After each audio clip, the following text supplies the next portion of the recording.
Doctor, why are we doing a podcast about a parody episode of Doctor Who? I'll explain later.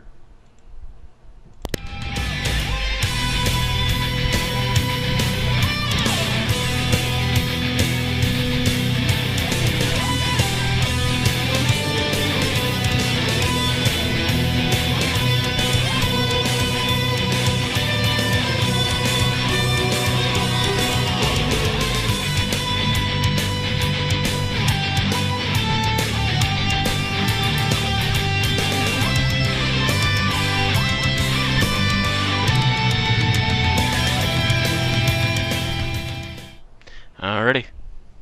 Welcome one and all to the 57th episode of an Unearthly Podcast featuring Doctor Who and the Curse of Fatal Death, written by Stephen Moffat.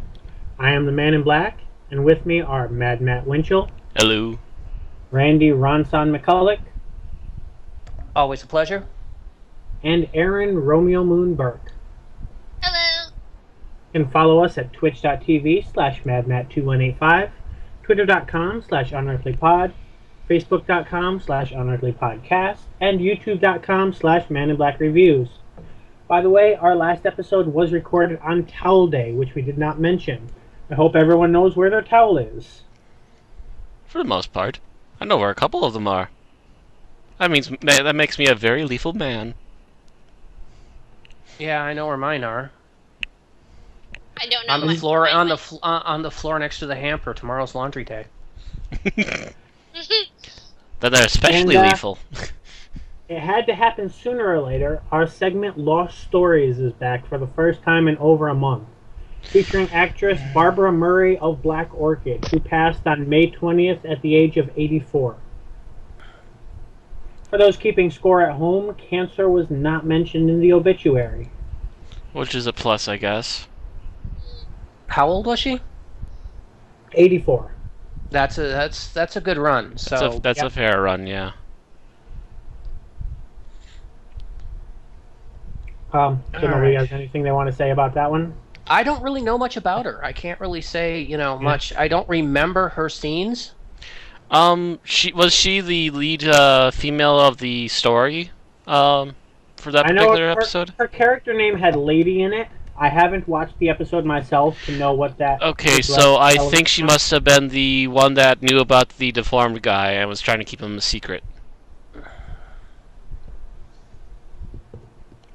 Because she does strike me as vaguely familiar, so she was one of the main players in that story. For anybody not familiar, Black Orchid was the only color, pure historical in Doctor Who, which made use of the Doctor's cricket outfit in the Fifth Doctor era. It was kind of an odd episode. It was also, wasn't it a two-parter? I believe it was. It was at least a two. Short for that time. I think it was a two-parter. It was also, funny enough, one of the few episodes again mentioned at the beginning of the next story. On to Series 8 news then. Doctor Who once again gives us the acting debut of a British singer, this time with Foxes. Unfortunately, none of us follow enough British music to know how relevant that actually is. Yeah, I can't say I know that name off the top of my head, to be honest. This I think is the first time that a new actor has been announced for being in Series 8 without them saying anything about what episode she's in. So for all we know, she could be a new companion who nobody really knows, except for obviously the production team. Moffat's comment on it, that we are completely thrilled that the amazingly talented Foxes is joining us on board. ... Well, you'll see. Let's just say the Doctor is finally catching up on his phone calls.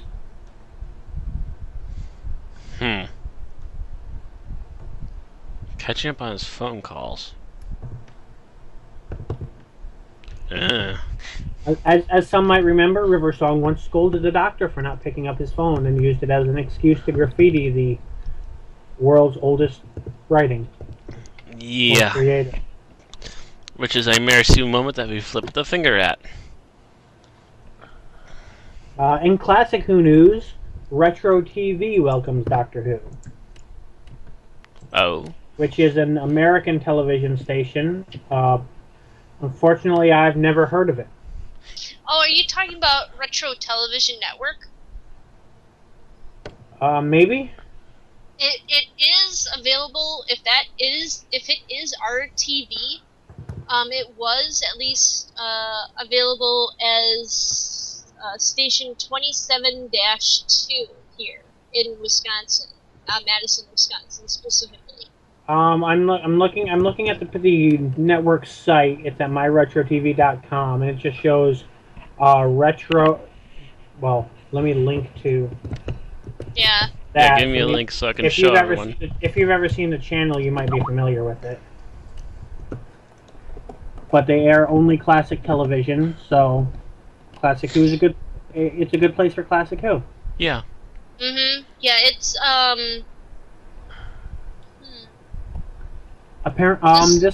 Mary from Clarkston says apparently Charter Communications in Clarkston doesn't get Retro TV. I'm thinking that it's a public. I think it's a public digital station. That's why you're not getting it. It is not. Yeah, it's not a cable station. It is a public digital station. After we went from analog to digital. I was thinking this. Yeah. Also, it is we don't definitely. Have those on the coast. Actually, I'm not sure why there's no marker near Madison, but there's definitely a marker near Wausau, where most of my family lives up north. And I was thinking that it sounded familiar because they have it up there for sure too. We used to have it here, Matt, and now it is. We have Memorable Television and Antenna Television. So yeah, they must have just moved up north, or they dropped the server that was in Madison because of lacking views, maybe. So it was actually getting quite a few. Weird. So if you have Retro TV, or if you're not sure, myretrotv.com has an affiliates and schedules link that should probably tell you. But actually, if you have the channel, you can tune in and watch some Classic Who. Yeah, I might actually have to go to my grandmother's now just to watch some Classic Who on TV. Oh, unfortunately, yeah. The affiliates and... Oh no, it does show up. Never mind. It just took me a minute. It took me to show up. There'll be more. Apparently they didn't show up on time last week either, so... Yeah, that really made me angry. Retro TV actually showed a lot of 80s shows, like the A-Team, Knight Rider, they had Incredible Hulk, they had those all in one block, and they also had the rights to show Filmation's cartoons in the morning. Oh, okay. So they had She-Ra, He-Man, Brawn, and Filmation's Ghostbusters, Brave Star. Those were on Saturday mornings for a while, again. Oh, okay. And our last bit of news, Doctor Who at the Awards returns with the Critics' Choice Awards. An Adventure in Space and Time was nominated for Best Movie, and David Bradley was nominated for Best Actor in a Movie or Miniseries for his role in An Adventure in Space and Time. It doesn't look like anybody else in Doctor Who... Oh, no, actually, and Jessica Raine was nominated for her role as Best Supporting Actress in a Movie or Miniseries, also for her role in An Adventure in Space and Time. Sweet. Let's see what they're going up against. An Adventure in Space and Time is going up against Burton and Taylor by BBC America, Killing Kennedy on the National Geographic Channel, The Normal Heart by HBO, Sherlock... Okay, so this is apparently an American awards thing, looking at the channels here, because none of them say BBC One. Sherlock, His Last Vow on PBS. I'm not sure why it doesn't say BBC America, because Sherlock should have been aired there. This seems to be a different Sherlock thing on PBS. It's public broadcasting station. His Last Vow was an episode of Sherlock. Yeah, it's Stephen That was the Moffat. most recent episode, if I remember right. And then The Trip to Bountiful on Lifetime. Well, PBS has been known to pick up BBC stuff too. True. Yes, they have been. David Bradley is up against Benedict Cumberbatch for his role in the same Sherlock episode we were discussing. So definitely the same Sherlock there. Shitfist. I apologize to anybody who knows what nationality this is and is part of it, because I'm going to butcher this name. Chiwetel Ejiofor from Dancing on the Edge on Stars. Martin Freeman from Fargo. Mark Ruffalo, I believe also known as Bruce Banner from The Normal Heart on HBO. Billy Bob Thornton from Fargo on FX. So Fargo has 2 nominations there. For the Best Supporting Actress, Jessica Raine is up against Amanda Abington from Sherlock: His Last Vow. So for those keeping score, that's 3 nominations for An Adventure in Space and Time and 3 for Sherlock. Kathy Bates from American Horror Story, from season 3 episode, so I don't know anything about it. Ellen Burstyn, Flowers in the Attic.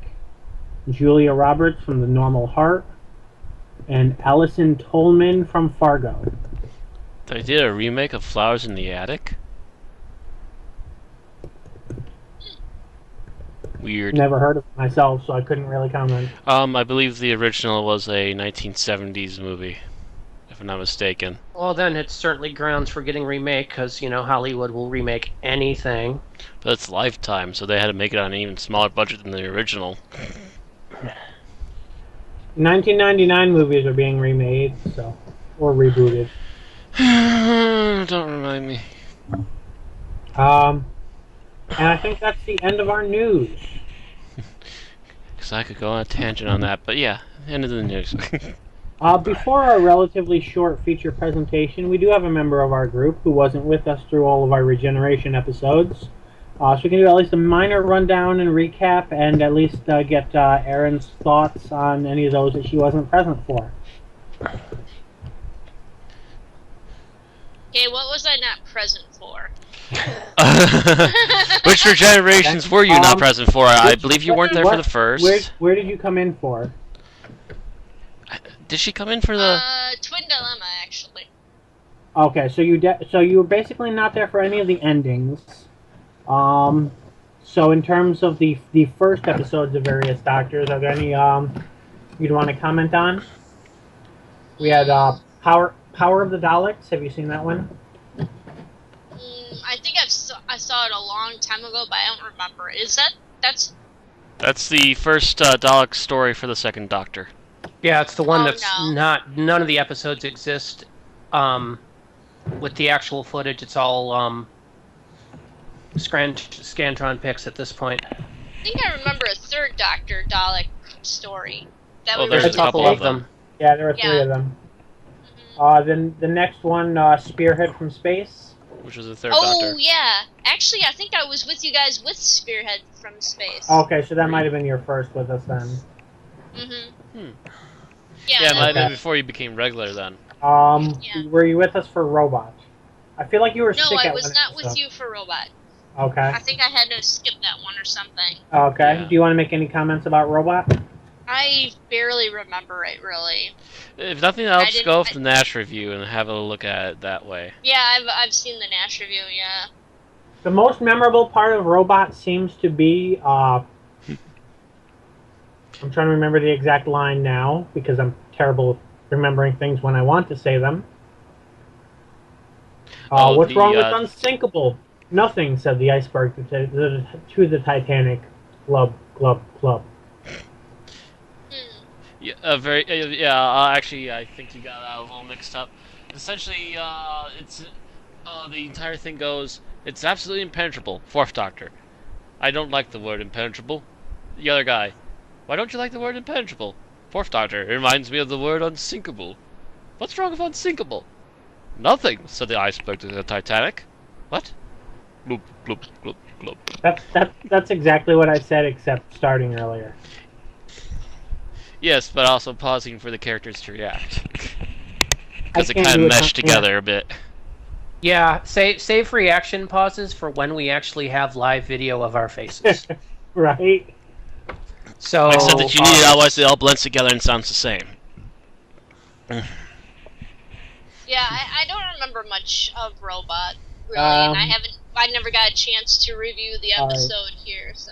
So from there, the main episodes I think you weren't with us for was the TV movie.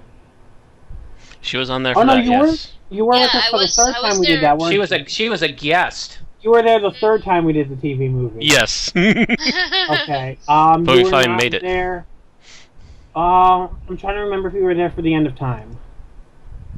Yes. Yes, I was, because I complained. I had to leave early because... It was the 11th hour you were not with us for. Yeah. That's what I'm thinking about. Well, yeah, that's because we did the 11th hour ages ago. That is one of our semi-lost episodes that we have about half of the episode saved from Fraps. Arg. Oh, okay. So, what's your thought of that one? 11th hour, I liked how it started out, but then it kind of dragged for me. The villain was kind of interesting, but then also kind of oddly boring as the episode got on. It kind of, I don't know. Started off with this really interesting eye thing, and then just kind of vanished, and then started being silly things. Yeah, it's just like the eel hanging from the sky, from the ceiling was just like, okay, well, I want to see what this eel is attached to, and they never really show it. You never really see the end of it. I don't think. Do you? The eel is attached to whatever Spider-Man attaches his webs to. Yeah. Apparently, according to some video games. And I think that just kind of bothered me. And then it's just like, okay, we can get on with it now. I kind of wish that they had kept the little girl. I kind of wish that they had kept Amelia as a little girl and just had the little girl travel with the doctor. They would have had to do some rewriting. I would have been kind of upset if Amelia had a snogging scene with the doctor. Yeah. Well, actually, what would have been nice is if they had a little more time with her, and actually maybe had at least half of that adventure with her. Then, for some reason, he needs to go back to the TARDIS, and it accidentally takes off on him. The whole Amelia growing up in one episode, it was also kind of cliche. Like, oh, hey, let's revisit this character from before that, you know. Except we don't have the time, we don't have the episodes devoted to her as a child to kind of establish her childlike character before we move on to her being an adult. I don't know. It's already Peter Pan enough, isn't it? I think it would have been more awesome if they had kept her. She would have been the first truly child character. Honestly, I feel like the scene where she came out and waited for him, and then 12 years passed, was poignant enough. Oh. Yeah, I was just like, I could have stood to see her actually go on an adventure with him as a little girl. You know, that would have been kind of cool to actually see a child in the TARDIS. And when the TARDIS comes back, the Doctor's arrested for being a creepy kidnapper. That could also be an intriguing plot point. The Doctor takes her to a forest filled with dinosaurs and leaves her loose to fend on her own and grow in strength. So this is not Chrono Trigger. That's not what I was referencing. Dun, dun, dun, dun. I was referencing Gohan and Piccolo. Oh. Dodge! Okay. He needs to really work on that. Yeah, we're trying on that. Okay. Alright, so that's my opinion. If you I feel like we had guessed. Yeah, you can rate it if you want. If you have a rating for it, I think we all gave it 5s. 5s? I give it about a 3. Mm. Yeah.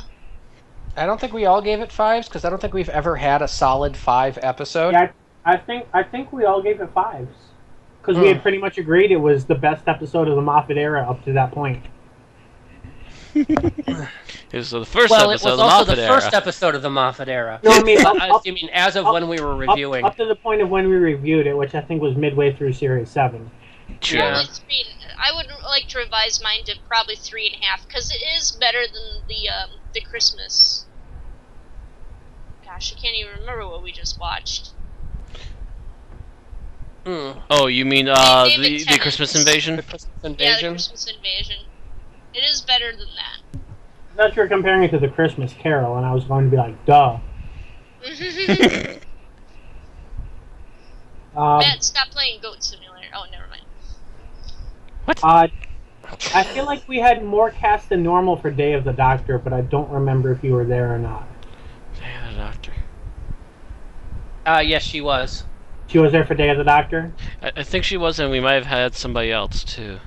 Because I'm pretty sure, because Aaron and I saw it at a friend's house, and I think we went right back to her place and podcasted from there. Okay, because I remember the first few times we tried to have Aaron with us, there were scheduling problems, so we didn't really get her very consistently. Working in the grocery store and everything, it's kind of hard to actually... Aaron's also the one that went to see it with me when we went to the theaters. Yep. Night of the Doctor, I don't think we've gotten your opinion on. So the 8th Doctor's regeneration into John Hurt. I don't. Oh yeah, she has seen that. I have seen that. Yeah, I don't think she's seen Time of the Doctor though. I have seen Time of the Doctor. I saw it with you. The Sarah finale. and John's place. Oh, okay. Yeah. I didn't remember us doing that at Sarah and John's. I remember us watching Day there. Yep, we saw Day there, and we also saw Time. Okay. So what were your thoughts on those two then? Night of the Doctor was a little too brief for me. I wanted to see a little bit more, especially of the 8th Doctor. Everybody wants to, Aaron. That's the problem. Because I am not at all familiar with the radio dramas at all. Yeah. Like, I've not even heard a full radio drama from Big Finish. So, my only real exposure to the 8th Doctor is the movie and paging through maybe one or two of the comics. I think he was in one. He was in the comics for quite a while, yeah. If you wish to donate and force Aaron to watch an 8th Doctor drama, comment and send us, if not money, audio adventures. Send us Big Finish audio adventures. You can also sign up for our Patreon. Did you? do we? I don't think we can say that till we set one up. I have a Patreon. Don't give Matt money. Oi! Yeah, we know what he'll spend it on. What? Toys. Dollar bin DVDs. Yeah. Okay, Bill may be onto something there. Well, actually, I was defining those under toys. See, Randy, you need to be more specific because actual action figures are something I do collect, but very seldom. Now, DVDs, on the other hand, and video games, that's a different story. Godzilla fights Rodan in action figure form. Da, da, da, da, da, da, da, da. That's right, I don't have a Rodan figure yet. I need one of those. Just don't call it Radon. That bugs the fuck out of me. Rodan? No, you don't pronounce it that way. That's weird to me. You've seen the You've seen the Gen 2 Mechagodzilla. I mean the Heisei Mechagodzilla movie, right? No. Really? No, there's a huge chunk of that I'm missing. I'm also missing 1 or 2 Millennium movies. That's the main thing that bothers me about Godzilla vs. Mechagodzilla 2 when they keep calling him Radon. Oh god, it's gonna give me a nervous tick by the time I'm done with that movie. I'll have to do a review on it when I get because they're trying to emphasize how he's related to a pterodon. Ugh. So why couldn't they just call him Radon? So much more cooler. The terror that lurks in your basement. Moving on. Tangent! Away! I actually had a watch out on that one. Only because you're excluded. I think that's our main things worth. Caves of Androzani or Legopolis? I didn't see Legopolis, and I've never seen Caves of Androzani. No, I think I have seen that. But I don't remember very much, except for the Doctor swimming to save Perry. No. Not that episode. Swimming? No. Climbing, yes. No, huh? Turlo swam to save Perry in the episode before Caves of Androzani. Oh, okay. Never mind. Yeah, never mind.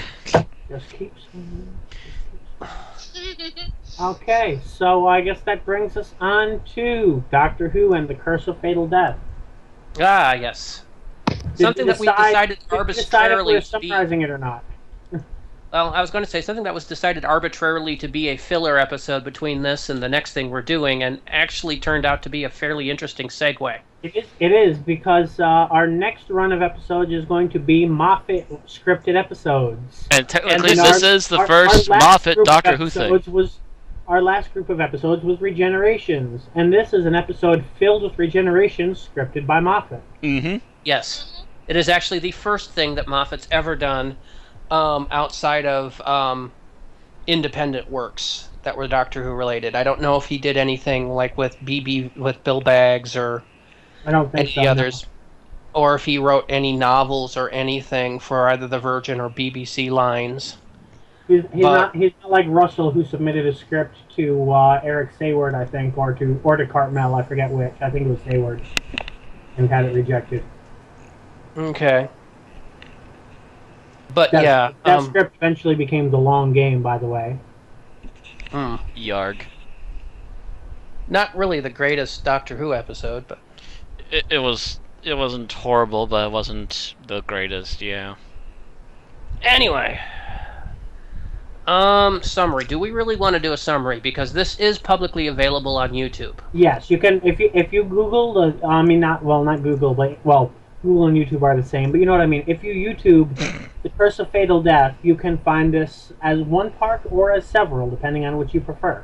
And you can also find the a shit official ton version's of extras. in one part, and that's actually done by the Comic Relief people. Who Oh, okay. were the It ones is on that- Comic Relief's channel. Yes. Oh, they actually have a channel. Sweet. Yeah, that's what I was talking about earlier when I was talking about like Mr. Bean on the Date game. Oh, that's right. Yeah. Yeah, it's like there's a whole bunch of classic comedy bits. The David Tennant Catherine Tate skit with Catherine Tate's non-Doctor Who character running into David Tennant playing a Scottish English teacher. Yes. I forget what that character's name is. Lauren something. Lauren something. Yeah. But yeah, that was also done for Red Nose Day and is on the same channel. And Comic Relief seems to be a bit willing to go slightly more risque than Children in Need, from what I've seen. Well, Children in Need is basically just giving you a moment of something awesome from Doctor Who. I mean, it gave you, the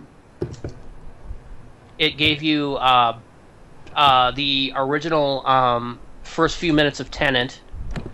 It gave us Time Crash. Yeah, it was Time Crash, which was also really awesome. I'm trying to remember if it did anything for the year in between there. I think a few of those would show things like the first few minutes of the Christmas special or of the season premiere type of deal. Yeah. Oh, okay. A couple of those did, yeah. Or a selected scene from. Yeah. Yeah. Okay. So some of the later ones they kind of flubbed on. I think there was a prequel for the Snowman on there though. I'm not sure about Snowman, but I do remember there was an extra clip before the season after Snowman. Yeah, there was, I think, a Jenny and Vastra thing for Children in Need. Okay. Yeah, so that's by and large what Children in Need does. Comic Relief is pure comedy. It basically does comedy sketches. It's related to, but not directly to, the Comic Relief stuff that we used to see around here in the 1980s. But British TV actually had done it first. America was copying the British again. As usual. Oh, see, I thought they were just two sides of the same organization. Technically, it's a separate organization, but they're coming from the same roots. So the one that I've seen of Robin Williams singing is not the same as Curse of Fatal Death. Correct.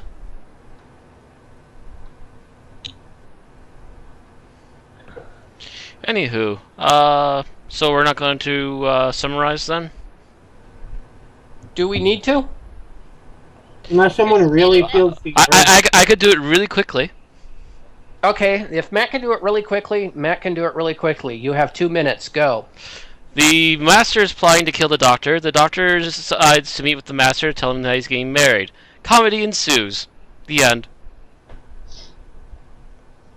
That was pretty quick. I would have also added the Daleks get involved. Well, comedy ensues!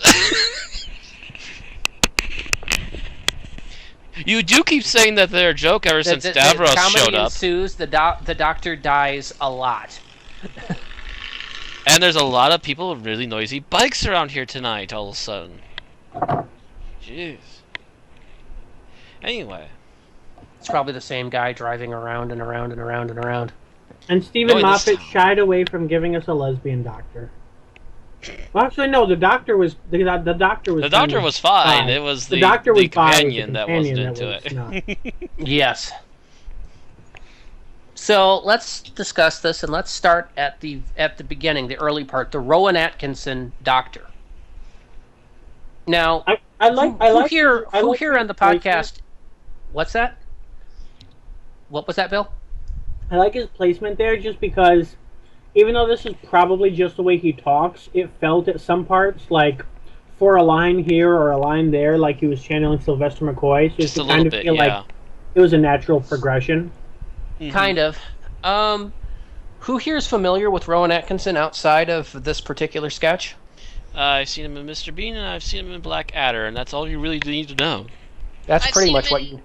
Yeah, I've seen him in Mr. Bean, Blackadder, and I saw him do his live performance, which included some Mr. Bean stuff. How about you, Bill?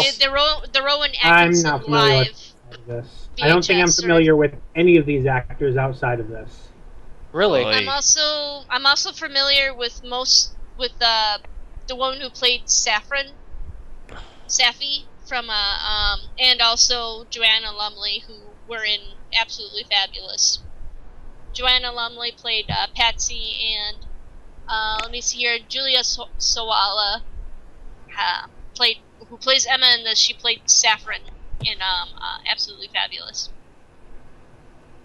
Okay. So, what did you guys think of Rowan Atkinson as the Doctor? Again, he feels especially in certain parts, he feels kind of almost like a Sylvester McCoy Doctor. From a person he feels that's like known... a good... Oh, sorry, I didn't mean to talk over you. Yeah, for a person that's known for his kind of pratfallish, a little, campy-ish humor, he actually plays this one relatively straight. Yes, he does, for the most part. He's very good, considering he's pretty much the starting Doctor, which means he's pretty much there to say, this is a status quo of Doctor Who, so he's pretty much being your generic blend between, Tom Baker, Davison, McCoy, etc., in sort of one, while at the same time portraying, this is a show that died 10 years ago, and we're going to do something with that as well, in this case being the retiring, and he does a good job playing it straight while still having some identity you can enjoy. He also plays the chess master in this, I happen to now think. Kind of, but not really to the extent. Not a serious chess master, mind you, but he did play the chess master on this. More for comedy than anything else. I mean, I wouldn't consider it... He's the checkers master. There you go. Yeah, and by the way, the person that Aaron was referring to as Saffron is Julia Sawalta. Yeah. Who is playing Emma, the companion. Mm-hmm. And so, what did you guys think of her? In this particular bit, not in general. I feel like she could have been more over the top. Yeah, she was kind of bland, in my opinion. Yeah, she felt a little held back. I think she also didn't have that many lines anyways, too. She had this one role in which she was, going to be what the Doctor left adventuring to do, but it never really expanded on anything. She was there to ask the Doctor questions and be told he'll explain later. Which some producers feel is the role of the companion, but every companion that I can think of has done something different with that role, or at least been more memorable than just that fact. Mm-hmm. Yeah. And Jonathan Pryce played the Master. What did you all think of Jonathan Pryce? Master. He was playing Anthony Ainley, but more self-conscious. He was playing Anthony Ainley to 11. Yeah. He was playing Anthony Ainley if he knew how camp he was and was trying to deny it. Let's see. He was the board Vulturion. By the way, of Jonathan Pryce has done quite a bit of stuff. Yeah, he was in Pirates of the Caribbean. Oh. Yep. He was also in Tomorrow Never Dies. Let's see what else. Let's see. He's done a lot of stage work, by the way, and a lot of serious stage work. He was Fagin in the 1994 revival of Oliver, So he had just come off of that when he decided to come do this. He was in Brazil. Oh. King Lear. I love Brazil. Evita. Yeah, it's very weird. It's very weird to see these very serious, very big roles, and then Doctor Who and the Curse of Fatal Death. He played Aaron. One at a time. Yeah. Aaron, go ahead. Oh, okay. He played a troll in Central Park. Oh. Okay. I was just gonna say, Aaron mentioned King Lear. A British actor doing Shakespeare, even if they're a completely comedic actor, is not unheard of. By the way, his role in Pirates of the Caribbean was Governor Weatherby Swan. Yeah. He was Swan's father. And that role continued in Dead Man's Chest. He also was the U.S. President in G.I. Joe, The Rise of Cobra, and in Retaliation. Oh my gosh, he played in Stigmata. I remember seeing Stigmata. Yeah, he's done a lot of stuff. He apparently does voices for Command and Conquer, too. Oh. So, there you go. He's a very talented, very versatile person, and basically chose to play the world's campiest master in this. Yes. And he threw it at 11 and went full horn on it. Was he the campiest master? Yes. Bill, when you are the master and you laugh maniacally while lightning is shooting inside of your TARDIS, you're officially the most campy master there has ever existed. Not to mention the fact that every time you laugh, you get an echo track. Oh, that too. I feel like John Sim had that. No, he did not get the echo track laughter. And whenever lightning flashed for him, it was a dramatic moment, not the... I don't know if that was... And it's a different kind of camp, too. Yeah, it's a totally different kind of camp. This is the really, I'm going silly with it camp. Yes. I mean, if he was any campier, he would be a Batman villain. From Adam West and we're talking Adam West, yes. Yeah. Holy control, Batman! It's the Master! Yeah! Yes, Doctor! And... oh, wait, you're Batman. Sorry, I had to switch to the next script. Okay, then. I think he's mugging for the stage, Robin. Him doing his version of Roger, what I would think to be like the Roger Delgado, that's what that image seemed to design to invoke.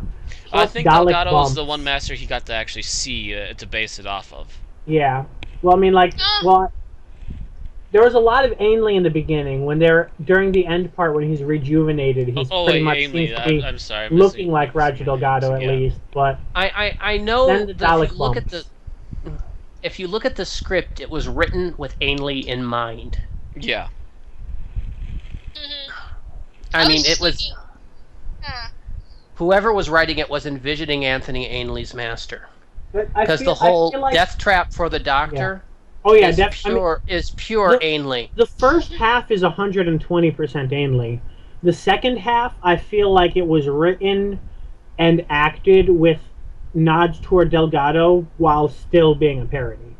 And Ainley was actually still around at this point. I'm surprised they didn't get Ainley to do it. They didn't use any Doctor Who actors, though. I don't think. I think it was. Yeah. I think they went all for new names for this sketch. Mm-hmm.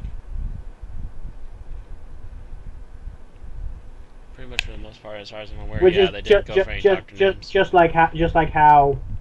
Well, yeah. I mean, just like how, say, SNL, for example, would not call on the actual person who played a character to do a sketch about them. They would just use a different actor. Yeah. It just would have been kind of nice to see Ainley one last time.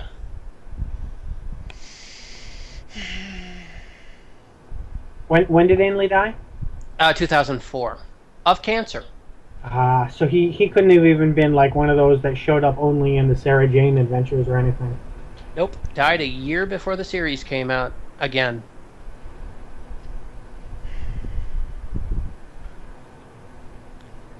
All right.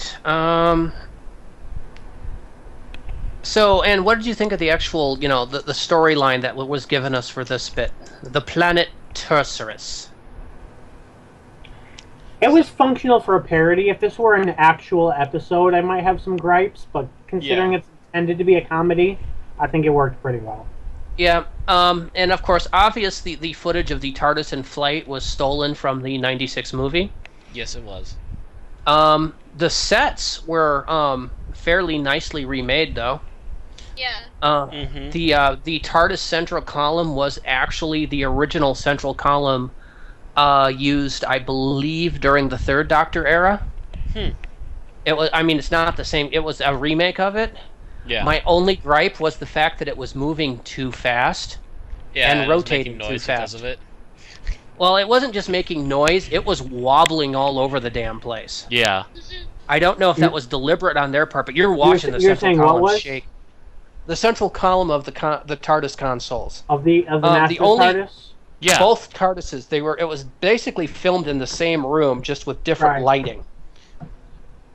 Well, I'm not sure if we actually got to see the Doctor's one moving, but I don't remember seeing the Doctor's TARDIS. Yes, you saw it briefly. You could see it when the Master's looking at it on the screen. Oh yeah, you're right. You see it through the Master's screen. Yeah, it's the same set. Like I said, different lighting, and I think the central column had different cellophane on it. Yes. Because the Doctor's, I think, was using the red cellophane with the standard lighting, which is the standard TARDIS console, and the Master's was all green. See, the Doctor should have been in his, it should have been in his Victorian room full of clocks with the fireplace and. You know how much that set cost? And you know that set was struck after the movie failed to materialize as a series. I'm sure one of these actors has a living room like that. Oh right. Keep wishing, Bill. You can't. You're saying none of those actors could afford, to have a chair and a fireplace and lighting and like that freaking console room? No. Like that, yeah. Bill, you do realize that room is probably twice the size of a normal living room. Yeah, well, and none of these actors are rich enough to afford their own castle either. And remember, this was before J.K. Rowling bought hers. Everyone in the United Kingdom has their own castle. No. You racist bastard, Bill. And those of you that are off-put by Bill's comments towards everybody in England can contact him at maninblack at...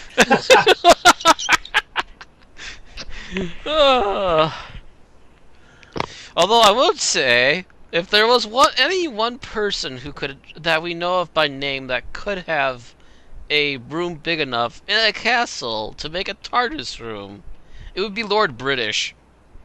I don't know. See, when you said that, my name was... I was just imagining all of a sudden just Christopher Lee skulking around a Gothic castle on his day off. Oh, he probably owns at least one. He's well paid enough.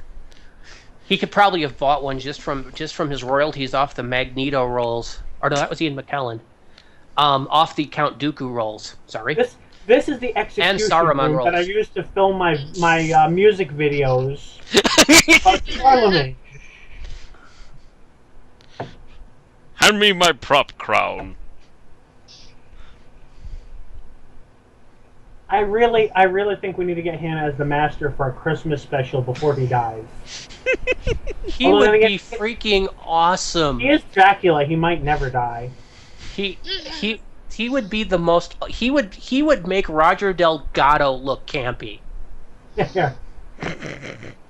I am the master, and you will obey me. You will and you fucking obey. will too, because it's Christopher Lee. Hey, considering this is the administration that got Ian McKellen to play the Great Intelligence for a special, it's possible. It's possible they could at least have him throw in for at least one quickie and then have him regenerate. Of course, I'm really ashamed of the fact that we only got about 5 minutes of Derek Jacobi Master. I know. Yeah. I want Derek Jacobi. He was freaking awesome. In the short time on screen, we could tell that he was going to be an awesome master. Then they had to go and regenerate him. He also did the voice of the Master for Scream of the Shalka. Mm. And he was freaking awesome in that.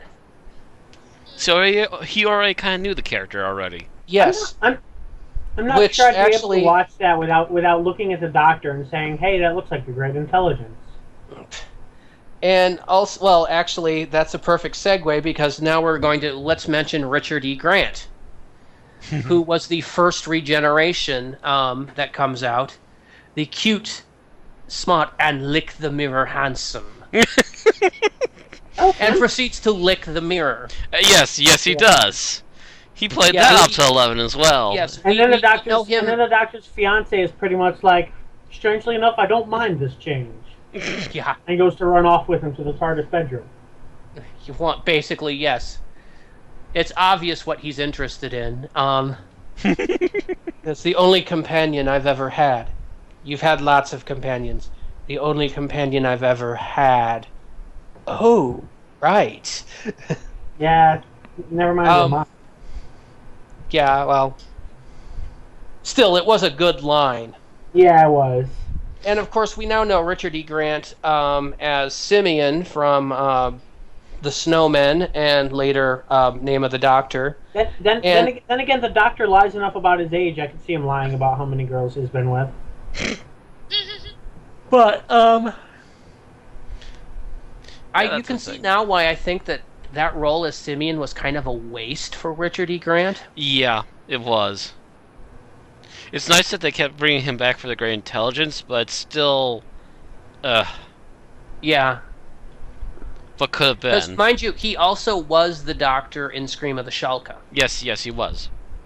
And it was a different Doctor than what he played here, because this was obviously an over-the-top. Well, this is, again, for comic relief.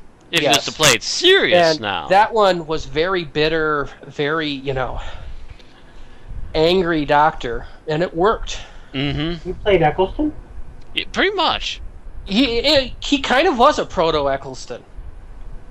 If you look at Scream of the Shalka and you kind of mentally erase Richard E. Grant and you put in Christopher Eccleston, it almost works.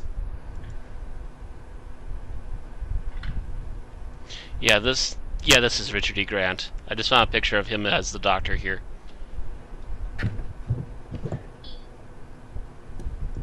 You can visit page. No, I can see it coming up. Yes. The cute, the lick the mirror handsome Doctor. And the thing is, he looks great in there. I mean, I would have loved to have seen like 15 minutes of each of these guys. Yeah.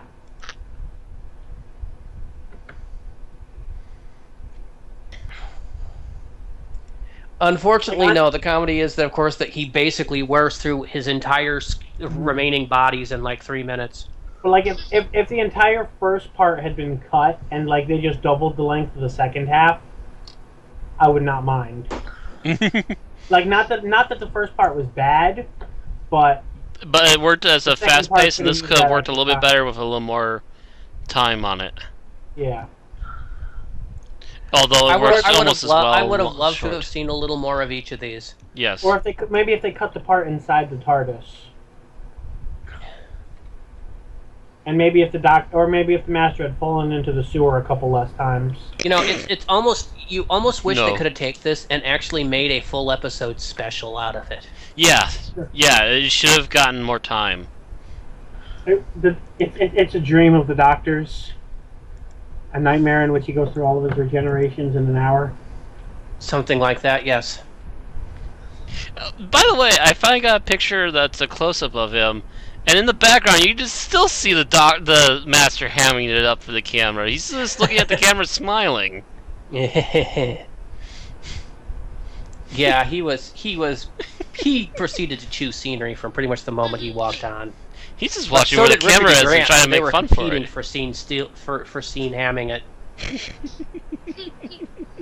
Anyway, Richard E. Grant, of course, lasts after a wonderful comment about how he'd think this form would be particularly good at rewiring, manages to blow himself up into Jim Broadbent. Apparently he's not as good with his fingers as he thinks he is. Apparently. Who was playing the I'm a bit shy around girls now. I'm looking for one of Jim, and I'm not really seeing... Oh, here we go. Here's one. Jim Broadbent is known for a bunch of other roles. He was in Moulin Rouge. He was in Indiana Jones and the Kingdom of the Crystal Skull. He was in the original Hitchhiker's Guide to the Galaxy radio play as Vroomfondle. Okay. He was in the later Harry Potter films as Horace Slughorn. So, he's a fairly well-known actor. But he's also a huge Doctor Who fan. So that's why he agreed with bells on to do this particular role. I'm starting to feel like every British actor between a certain group of ages is a huge Doctor Who fan. Most of them are, because Doctor Who was that big over there. Yeah. It's very weird. It's like Star Wars is here. Kind of. I'd actually think closer to Star Trek, yeah. Star Wars and Star Trek, I would argue. While I'm not as invested in looking up stuff for Star Wars, I will say there are still particular parts I really like and enjoy and revisit once in a while. Well, there's a reason I say Star Wars or Star Trek over Star Wars, is because it takes a lot less effort to see Star Trek than it does Star Wars. And the fact that it's a series and not a movie. I don't like, from my experience, there are a lot of people in the movie industry in America that are pretty much the Star Wars movies were huge inspirations to them. Like you get people like J.J. Abrams and such. Yeah, but what I'm saying is the fact that you get a lot of actors that grew up watching, like in the 60s, which is why I'm saying this, because it's also about the same time. Most huge Star Trek fans are huge sci-fi fans in general, whereas it's not always the case with Star Wars. I would argue that point quite a bit, Bill. Oh? Yes. There's a lot of Star Trek fans, especially classic Star Trek, who were not overall just sci-fi nerds. I am, but I'm kind of an everything nerd, so I don't count because I'm as I mentioned, I think before the podcast, my Star Wars thing is less, but I was a huge Star Wars fan as a kid. But then Return of the Jedi didn't happen, or then Return of the Jedi kind of ended the series for a while, and almost immediately I picked up on Star Trek because it came up on late nights on CBS on reruns, and I became a huge Star Trek fan. Would right now be an apt time to mention that I have Star Wars bed sheets. Or not sheets, a blanket. But what I mean is the fact that Star Wars, you had to make an effort to go see the movie. You had to get up, go to the theater, buy the tickets, go in. Actually, Star Trek, that's less of a problem now because you could probably watch it on Netflix, any other online service, as well as the multiple different versions on DVD. I'm not talking now, Matt. I'm talking at the time. I'm talking overall, and the now includes just as much as back then. All I know is... No, because we're talking about people that took inspiration from these.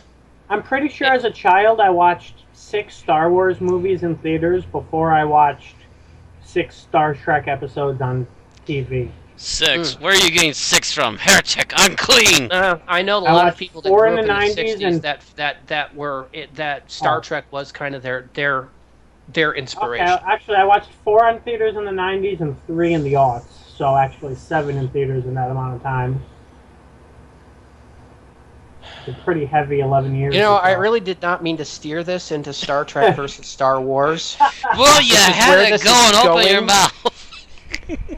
All I meant was the fact that Star Trek was a little more casual viewing than Star Wars. Oh God, I just thought of something. We have never gotten Alec Guinness and Patrick Stewart on screen together. I wish we had. Nah, they were slightly different eras. True. Alec Guinness was coming out was when did retiring. Guinness die? Or retire or whatever. I think both. We are so tangenting right now. Yes, we are. That's okay though. We got about an hour. We haven't gotten to boobs yet, so we should have brought Eli. Bumps, you mean bumps? He died in Boobs and 2000, bumps. but he had retired for at least 10 years prior to that. So he could have been in Next Gen if it was filmed in Britain. Which it wasn't. Right. But it could have been. Or an episode could have been. Because I think he retired pretty much... no, he did a few movies after Return of the Jedi. But his last... Actually, for quite a bit. His last movie was in 1996. But following Jedi... you start seeing the amount of films he's in slow down. So, he did 2 movies in 1983. He did a movie in 84, a movie in 85, and then it skips ahead to 2 movies in 88, a 91, a 93, a 94, and a 96. So he really slowed down after Star Wars. He could have been in a story in the 90s. Possibly, but... I don't know. Why does God need a lightsaber? Yeah. Bill, Star Trek movie in the 90s, really? Yeah, he would have been up There against were the lots Shaft. of Star Trek. All of it. Well, no. First Contact was 92, I think. No, it wasn't. No? You sure about that? Nope. Yeah. Yes, I'm very sure about that. It was I not- believe the TV show was still First going on, Contact Bill. With the Andromeda Science Fiction Club here in Madison, and I didn't know them until I knew Doc, and I didn't know Doc until 1996. So therefore, I'm suspecting it came Oh, you're out right. It was 96 or 96. 97. It was 96. You're right. I was close. It was an even number in the 90s. I'm not usually that linear. Yeah. I thought Hellraiser came out in the 90s for years.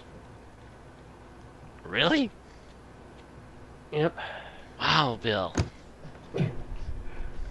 So, therefore, the only thing he could have been in was Generations. And I don't see Alec Guinness taking Malcolm McDowell's role from that. Could have seen him as one of Guinan's species. Yeah, except the only other real one of Guinan species that has a major role in that movie is Malcolm McDowell's character, Yeah. Dr. Soren. But it's not that hard to write in the character. Or if you want to write in a character to help punch Sauron in the But face. it didn't happen, Bill. Dream on. He could have saved Captain Kirk by taking the deadly blow himself and becoming There more was no powerful deadly than you could blow. possibly It was- imagine. Kirk died the most There's a anticlimactic bridge. death ever under a bridge. Yeah, so he could have taken the bridge.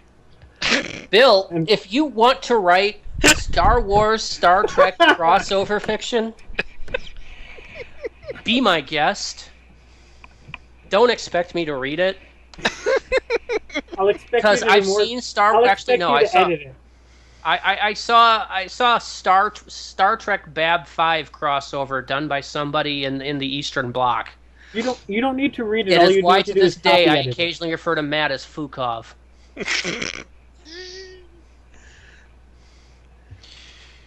And that so, name has haunted me ever since. Yeah, I'm not kidding, the by the way, Doctor. Bill. Do The a Doctor. YouTube search or something for Star Wreck Deep into Perkening.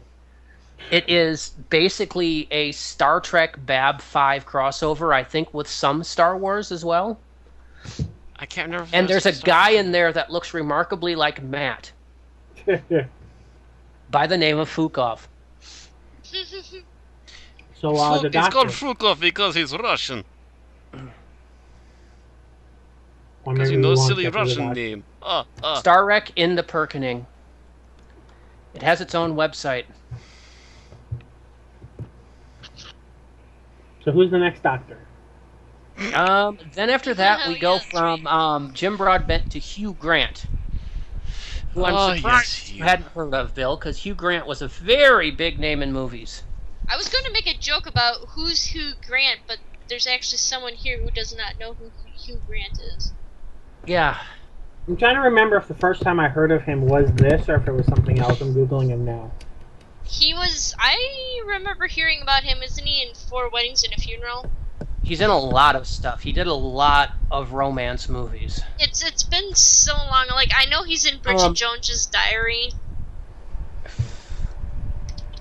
See, I remember Hugh Grant the most from Mock the Week. And I remember him from all this stuff and a couple of other movies that my mother watched that I was with. I think that's the first one I heard of was Four Weddings and a Funeral. Because everybody was in that movie, including Rowan Atkinson. I'm scrolling down his IMDb page, and so far there's exactly one thing I'm familiar with, and that's what we're talking about. Yeah, that's pretty much the only thing I know him from. There's a first time for everything. And the first time to make us feel sad for you, Bill. Yeah. Hey, if he was in an 80s Z-grade horror movie, I probably would have heard of him. It's very odd because in my review I made, not online but to friends, regarding X-Men First Class.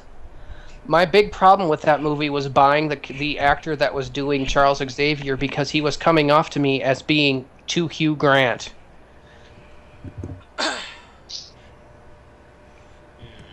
It's pretty much the picture of suave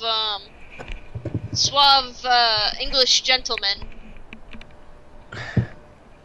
At least around that time. Yeah. It's actually kind of amazing they got him. I mean, I think he was also a Doctor Who fan. Yeah. The fact that he's such a science fiction nerd that he will actually do raptor impersonations on stage in between bits on Mock the Week. Yeah, he's probably a Who fan from long back. He's English, yeah. Literally, he'll actually go full on, like, crouch down, do a silly walk on stage, and he can do a little roar. God, get him and, what's his face from Whose Line Is It Anyway? Not Ryan Stiles, the other one, Colin Mockery. Actually, I could see those two hanging off pretty well, actually. Yeah, just getting them and get a whole dinosaur menagerie going on.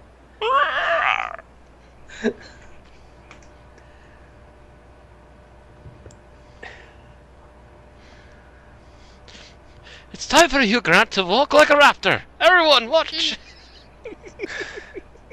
But yeah, he plays also a laid-back, also, sexy, handsome doctor, but not as so vain as the Richard E. Grant version. Yeah. The less vain version of the Richard E. Grant. I wouldn't mind seeing him. He was vaguely more Peter Davidson-ish in his laid-backedness. Yeah. But he was still a pretty awesome doctor. I would have mind seeing him. And then, of course, we get Joanna Lumley. Oh, what's wrong with Joanna Lumley? Who immediately starts chewing the scenery the second she wakes up. That's what she does best. She's Patsy. Patsy! Oh! I have etheric beam locators. Oh, look at my sonic screwdriver. Oh, it's got 3 settings. And then the moment of shipping fic ever is the fact that the Doctor and the Master start hitting it off. Why do they call you the Master anyways? I'll explain later. Yeah.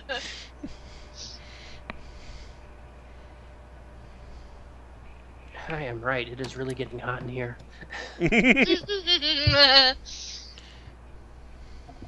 For those who don't know, Randy is talking from within the bathroom. He's talking from within a warm, muggy, windowless coffin. I live in a one-bedroom apartment with a couple of other people. I have the upstairs area, a loft area that's essentially my bedroom. It has a bathroom connected to it. But to keep my voice from carrying, and it does carry, I record from inside the bathroom as my personal recording studio. The problem right now is it's so hot outside that we're using air conditioning. And because I have the door closed, it is not central air. So it is slowly becoming roasting in this recording studio. So if you go silent and we hear little sizzling popping sounds, we should probably call Chris and tell you to dig you out of the bathroom. No, if you try to get my attention and you don't hear anything and then you hear a whump, that's yeah. somebody, because then I've passed out. Okay. Oh, you were being serious. Okay, yeah. I think I have Chris on the phone here. Not right now. Because he's sick. He's pretty bad. He's got the plague. Oh, I thought Chris never got sick.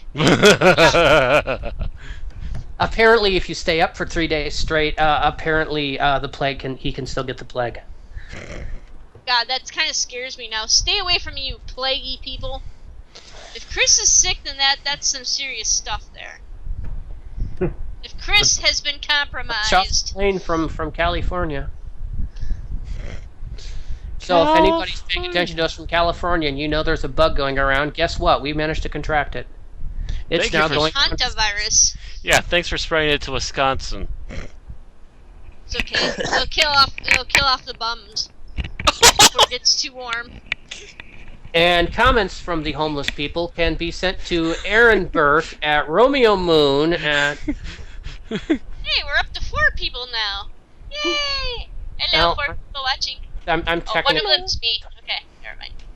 One of them's me. One of them's you. And now we're down to 3. Oh! We scared them away! Damn it! They noticed we were paying attention and ran. And with the thing delay, that was right after Aaron's comment about about bums. You scared the bums away, Aaron. Now we have no one to watch. I'll have angry tweets aimed at me. Anyway, so yeah, Joanna Lumley, I mean, yeah, this was obvious a comedic thing, which is, kind of, in a way, kind of depressing because this is the first time we've seen a female doctor. And I think the last? And the last. Thus far. Oh, unless you count the Dr. Donna. They keep considering it as a possibility, and then it gets shot down in favor for a more traditional role. Well, here's also the thing: do you really want Moffat to make a female doctor right now? I figure he did. It was called River's Song. Yeah, maybe if he did, then it would actually still focus on the doctor. Yeah, that would be kind of my thought. So actually, you know what? Yeah, Moffat make a female doctor. Would he have like a teen boy as his companion? Wah, wah, wah. Or she in that case? Sorry, I'm too used to thinking of the doctor as a he. And that's, I think, part of the reason that we have never actually had a seriously considered female doctor, is because the fact that it's everybody's mental image of the doctor is a male. I mean, I can picture a female doctor, but I still kind of say the word he. Mm-hmm. In relation with the doctor, which, yeah, I imagine there would be more political trans plot lines than they would actually want to have just by nature of such a character. They've hinted at the possibility and teased at it. The Corsair. Yeah, the Corsair, being a reference from the Neil Gaiman, the Doctor's wife, apparently changed genders every time the Corsair regenerated. Well, there's that, and there's also, I believe they made mention of a possibility of becoming a woman in The Night of the Doctor. I think so, yes. Male or female. Mm-hmm. Warrior or something, and yeah, he chose warrior. And became John Hurt. John Hurt is the ultimate warrior! Now I've added wrestling in. You're welcome.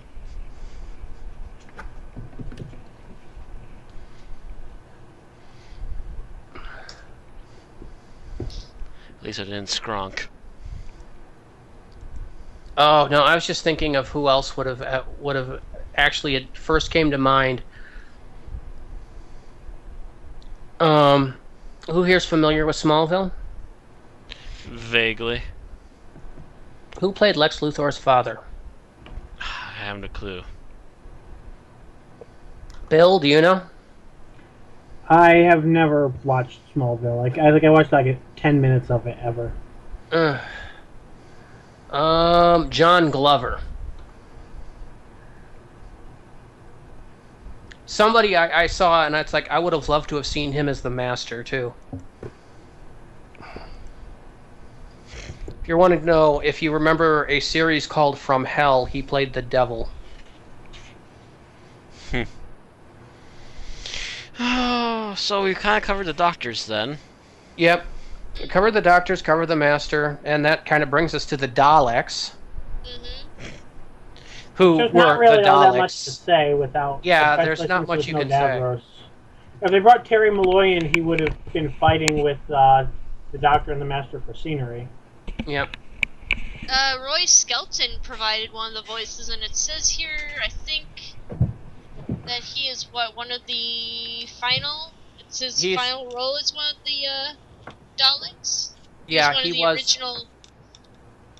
He wasn't one of the original, but he was one of the classic ones.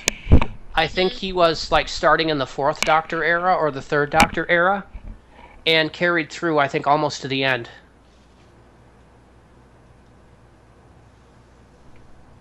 So he was a pretty big name when it came to Daleks.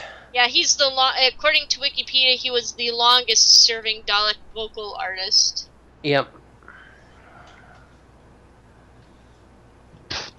Yeah, he's the one that most people think of when they think of Dalek voices. Except for, the new guy. Oh, yeah. The new guy.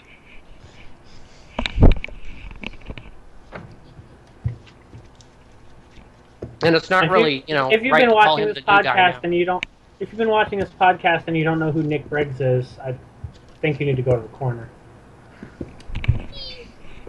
If you do not know Nicholas Briggs, you shall be exterminated. And he's got to be coming up on Roy Skelton's record here pretty damn soon. One of these days, yeah. He's been, depending on the month, 9-10 years. Actually, no, has he been doing Daleks? He's probably been doing Daleks for longer than that, if you... if you include the Big Finish works, yeah. Yeah. Ooh. Yeah. Did Bill Baggs have any Dalek annoyeds? No. No, he stayed away from the Daleks because he didn't want to piss off the estate of Terry Nation, who has some good lawyers. Oh, right. I forgot. That would not be the BBC's wrath. That would be the Terry Nation estate's wrath. Good lawyers. And they would exterminate him. Mm-hmm. I'm kind of... well... Did we ever figure out, is there a good list of roles that people have played for Big Finish that can actually be found without ridiculous amount of time searching? No, not that I've seen. Yeah. Good luck. Kind of curious when Nick Briggs first did a Dalek on recording, but... It wasn't that far into Big Finish's mainline recording, so it was shortly after Big Finish started. So probably 2000 then? Something around there. So that would mean he was doing Daleks for going on 15 years. Yep. Yeah. Yep. And still proud of it to this day. He still comes to all of his interviews and stuff with his frickin' ringtone modulator. I have it set on Dalek. Don't make me. I remember him going onto the Weakest Link. I think the second broadcast year of Doctor Who, and he had the ringtone modulator that made Anne kind of raise her eyebrows at it. Still sad to this day that K9 was the first one eliminated. Oh, that is sad. Yeah. Is Ice Warrior a setting on the ring modulator? Probably is now. Probably is now, yeah.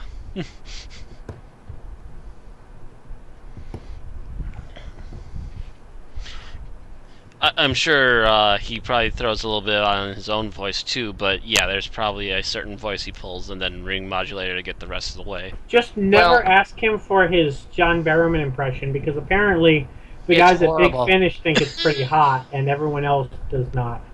No. Everyone at Big Finish thinks, yeah, that was great, and we're like, ooh. Yeah, it was bad. Now It his was bad. Eccleston and even his Piper were pretty good.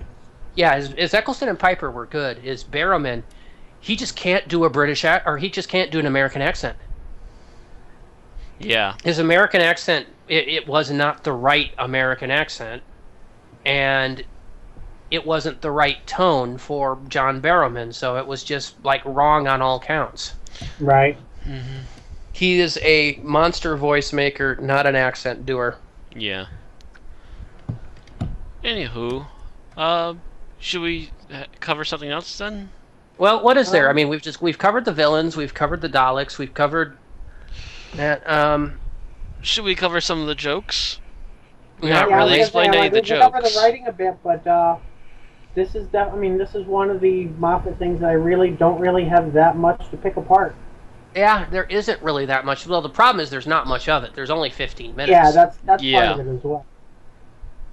And it's obvious that the fact that Moffat wasn't taking it seriously meant that Now, he could really do his own stuff with it. This reminds me, I don't think anyone really, I don't think there are many people that really take this argument seriously, but some people essentially look at this as proof that Moffat thinks Doctor Who is a big joke and doesn't care about it. Now, even though most of us are not generally Moffat fans, I think we can kind of...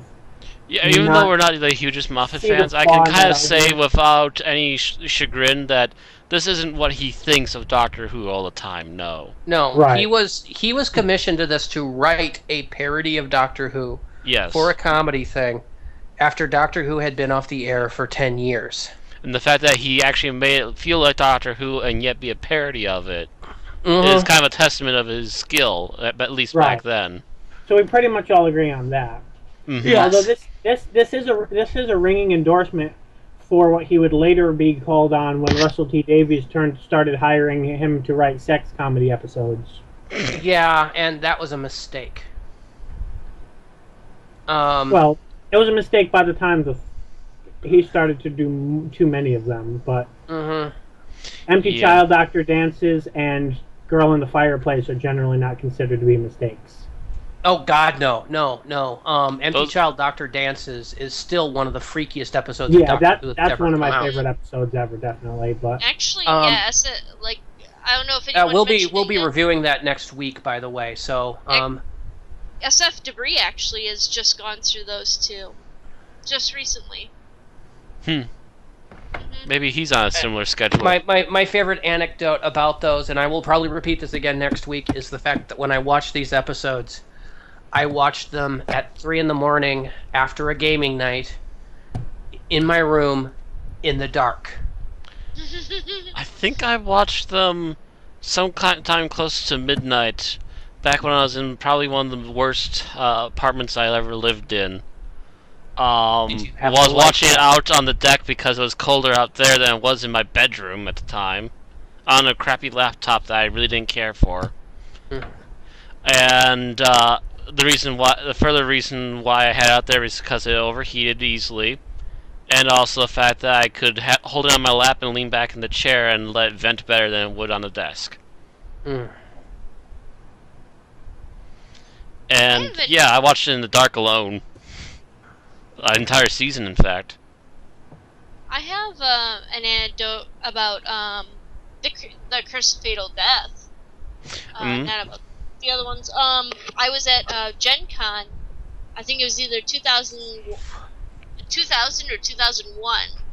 And I picked up the VHS copy of Curse of Fatal Death thinking that was an actual episode of Doctor Who that I had missed. I'm like, oh my gosh, they're relaunching the series, finally!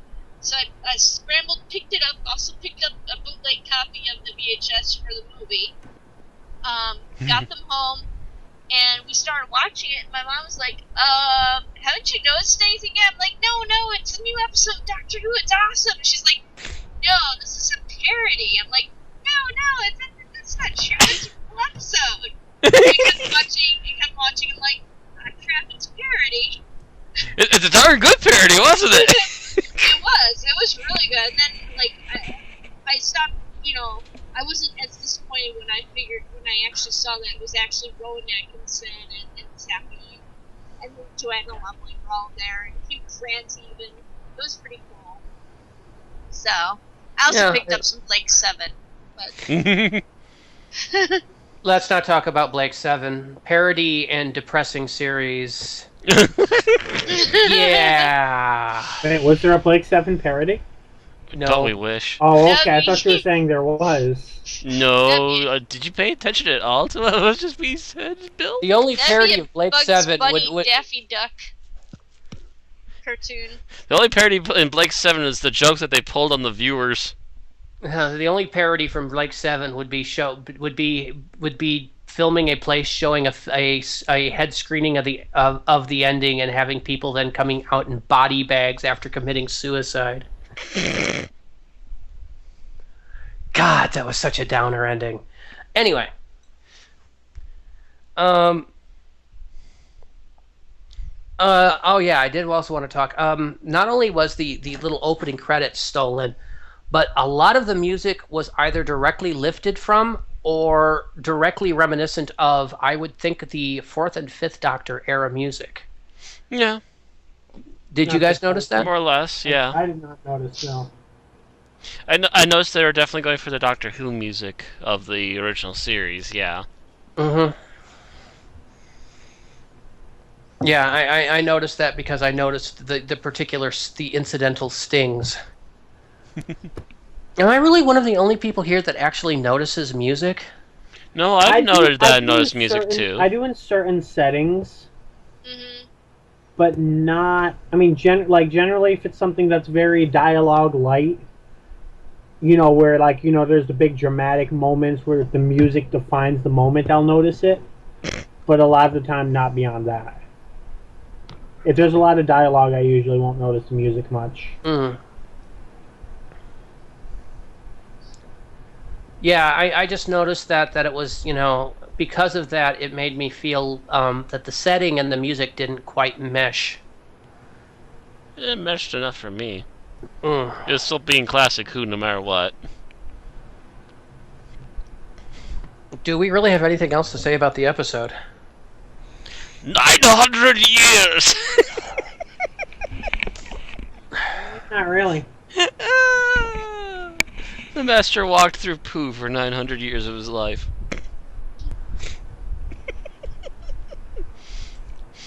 And ate dung beetles. And what you realize that at one point there was like 3 masters walking 10 minutes apart from each other through those sewers. Right? And yet each one of them was completely and utterly alone. Yeah. Which means that he never got any faster at going through it. Yep. Wait for me. Wait for me. Matter of fact, actually, yeah, he got slower. Because the last version of him was using a walker. I was going to say, didn't the beetle maggots keep him comfort him at night too? Yeah. Yeah. the poo slugs, yeah. Poo slugs. No, it was the dung beetles. Mm. They went on to become the antagonists of the Twin Dilemma.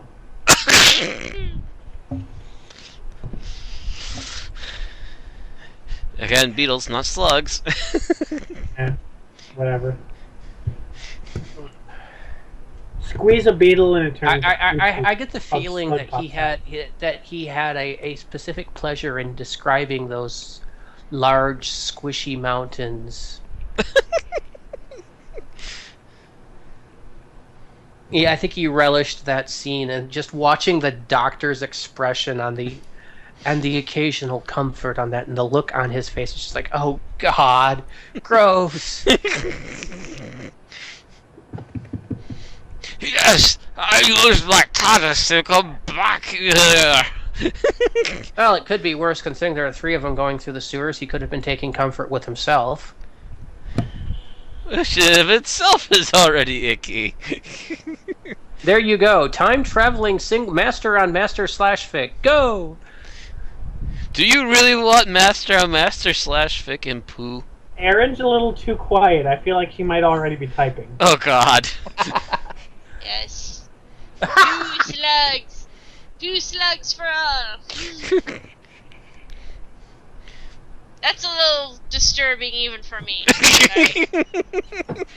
Dragon Ball Z/fiction I can handle. I've written some myself already. Like a few novels worth. Which reminds me, I need to get back to my Doctor Who Godzilla crossover. Just no /fiction featuring Godzilla and anything human-sized, please. We don't want to know how it manages to fit. Isn't that Demon Beast Invasion? You see, this is just taking me back to the old Superman. I feel like what's bigger on the inside need to be involved there. Ew. The old Superman treatise that Larry Niven wrote, entitled "Man of Steel, Woman of Kleenex." Which was not really /fiction. It was a calm, rational discussion about why Superman could not reproduce with a human on Earth. But to assume that Superman is unable to keep that much control of himself equals, then why could he even survive on this planet without... No, but then again, in that sort of circumstance, keeping control of yourself is not generally considered to be a beneficial thing toward reaching the end goal.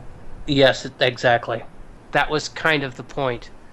You're generally supposed to give in to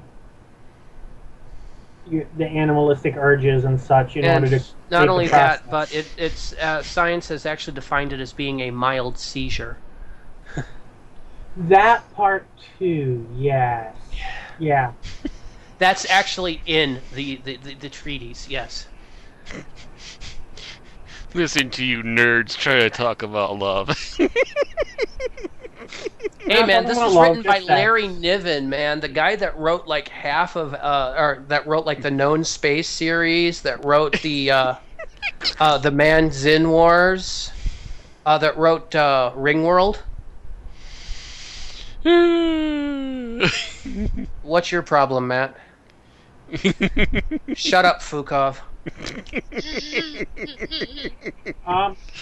So I guess Fukov! Final thoughts on Fatal Death. It's hilarious. Yeah. It is. It's very well written and very very humorous for what it was trying to do, which was a comic relief Doctor Who. Huh? I wonder who produced it.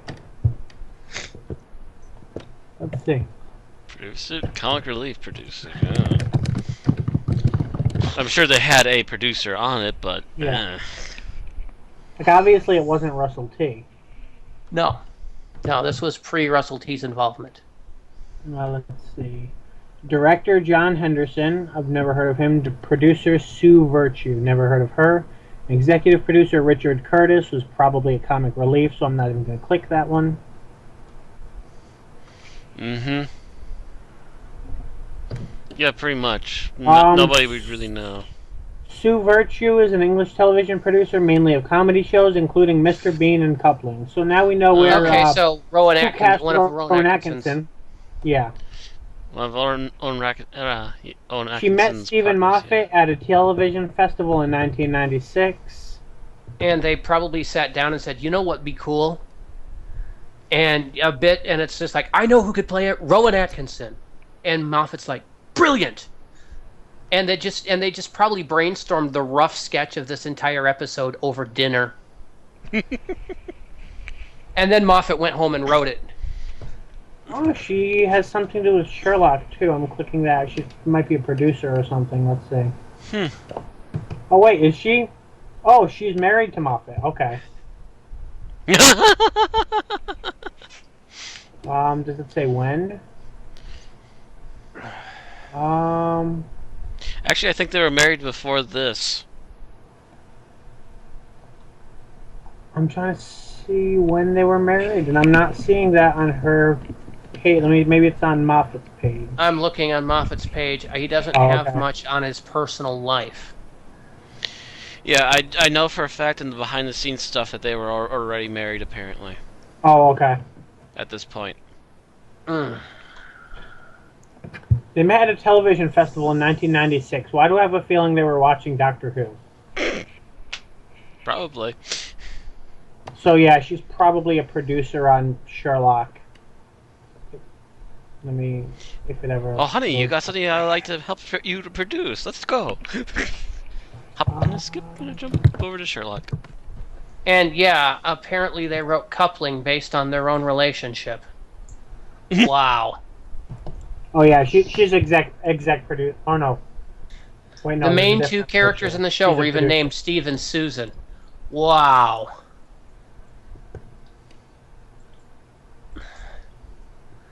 Oh, and her mother is an exec producer of Sherlock. So it's a family business. Yep. Yeah, they left their places of work and basically formed Hartswood Films that was run by Sue's mother. And that's basically where they keep coming out of stuff like coupling and etc. I wonder if the story of River and Amy and everything was based on their personal history as well. That's an awkward child they have there. What?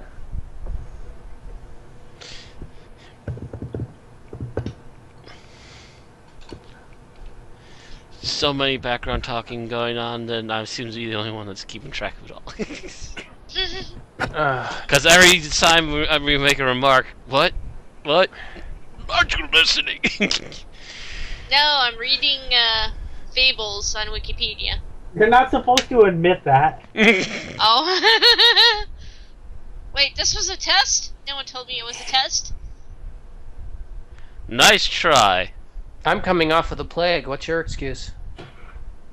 I have a short attention span. So do I. Deal with it. I'm the only one with a long attention span? Come on, people! I've spent at least 45 minutes reading webcomics having no idea what was going on. Bill! On this podcast? Yes. Okay, that means it's time to end this podcast. Hey, I've Okay, so off. ratings. I have not played one thing of Guild Wars 2 today. How nice of you Well, to I admit to cannot it. say I haven't played AO today, but I can always say that I'm not playing it during the podcast. I am sitting here in the dark, dying of heat stroke. For you people to be strumping off and not paying attention to the podcast. Did you say stroking off? Strumping off. Strumping. Running about. Well, lollygagging. That said, this is essentially a filler episode between story arcs, so I do feel like a slight amount of spacing is okay. Starting next week, that will not be an option. Moffat will need to be torn apart more. Oh, please, give me a freaking Vice. Well, actually, next week I'll probably just be fanboying, because I really like the episodes, but yeah. Once we get into Series 5, I'm going to start pulling out the pickaxe. Anyway. Alright, so what were we talking about? Ratings. Ratings for Curse of Fatal Deaths. You lost track of the fact that we're doing ratings? Bill. I'd say a 4. It's good. It's not, oh my god, the best thing ever, but it's certainly very enjoyable, very memorable. I mean, it's a very short thing, but, you know, compared to other short things, I'd give it a 4 out of 5. It's better than the previous televised charity special that was about the same length that Doctor Who did with multiple doctors. That didn't exist. The what now? Yeah. Matt, your rating. I have to agree with Bill. Nowadays, this is about 4. I would assume at the time that it came out, it was probably a 5, but it's been a while, and that's no longer exactly what Doctor Who is like anymore.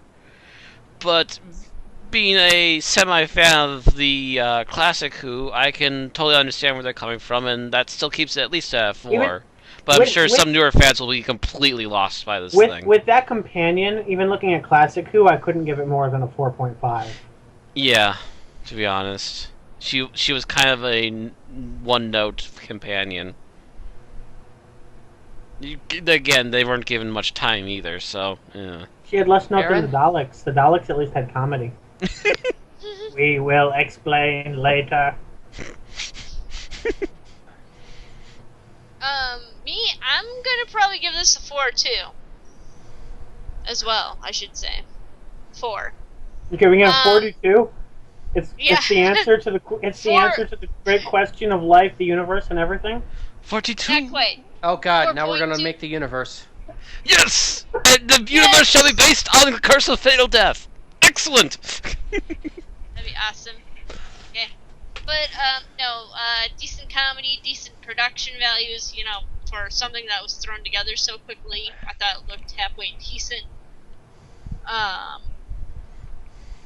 And I also recognized most of the actors going into this. I think Richard E. Grant was the only person who I was truly confused about. Like, I had seen Jim Broadbent. I knew who Hugh Grant was, of course, because I'm a girl growing up in the 90s, and everyone around me was squeeing over Hugh Grant at the time. Yeah, I remember that. The only one in here I knew of was Richard E. Grant, and that's only because of the snowman. Arg. He was also the Shulka doctor. Mm-hmm. Yeah, but I haven't seen that yet. Smack. Anyway, and also being a big fan of Absolutely Fabulous, I knew exactly who Joanna Lumley was and Julia Sawala. I was kind of hoping that Dawn French and Jennifer Saunders would show up too, but they have their own little sketch that they do. The Silurian Draconians. But yeah, that's my opinion. Okay, I actually will give this a 4.5. And that is because I'm holding it to a different bar than I would hold a regular Doctor Who episode. If I was holding this to the regular Doctor Who bar, this would only rate a 3 at best. But it's designed to be a parody, it's designed to be a low-budget parody, it's designed to be funny. And it succeeds in everything. My only major complaint was that there wasn't really enough for the companion to do, and that I really wish we'd had seen more time with each of the different Doctors. Mm-hmm. So that's my only 2 complaints, 4.5 out of 5. So, yeah, that does almost make it... No, there's 4 of us. It rounds to a 4.2 out of 5. So it is a 42. It is the life and the universe and everything. Woo! With 45. And with that bombshell, good night. See you next week when we'll go back to our regular, more serious tone podcast. Yeah, right. On Empty Child Doctor Dances from the 2005 series. Are you my mummy? Yes, with Christopher Eccleston, Billy Piper, and John Barrowman first appearing as Captain Jack. I forget anybody? No? No, those are the main ones. All right. See you next week. More or less the same time, unless you hear otherwise. I think Jarvis appears off screen. No, wait. Bill, hurt you.